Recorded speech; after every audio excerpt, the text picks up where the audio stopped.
ఇప్పుడైతే మన ఆశ్రమం దగ్గర ఉంది కదా గంగమ్మ గుడి, ఆ గుడికి అయితే మన అవ్వాళ్ళంతా కొత్త చీరలు కట్టుకొని మంచిగా రెడీ అయిపోయినారు. ఇప్పుడైతే అందరూ బయలుదేరుతున్నాం గుడికి అనమాట. అందరు ఇంతమంది అవ్వాళ్ళు ఉన్నారేమనుకుంటున్నారు. అంటే ఇంకా రెడీ అవుతున్నారు, అయ్యేసి వస్తారు. చాలా మంది ఉన్నాం కదా మనం. మరి అవ్వాలి అందరం చెప్పకూడదు అంటే అందరూ అంటే చాలా మంది ఉన్నాం. అయిన వాళ్ళు రెడీ అవుతారు దగ్గరే కాబట్టి మనం పోతుంటే వాళ్ళు వస్తారు. అక్కడ ఏమేం చేస్తాం అనేది కానీ మీ ముందుకు తీసుకుని వస్తాం. ఓకే.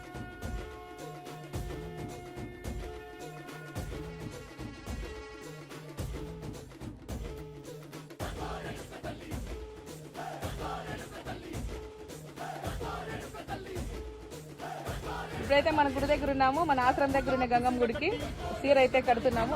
అక్క అయితే కుంచులు పోస్తుంది అనమాట. చీర ఎలా ఉందనేది కామెంట్ ద్వారా తెలియజేయండి. బాగానే ఉంది అనుకున్న, అమ్మవారికి పచ్చి చీర కదా ఇష్టము, రెడ్ ఎల్లో ఇష్టమే కాబట్టి అమ్మవారికి అదే కడుతున్నాం అనమాట.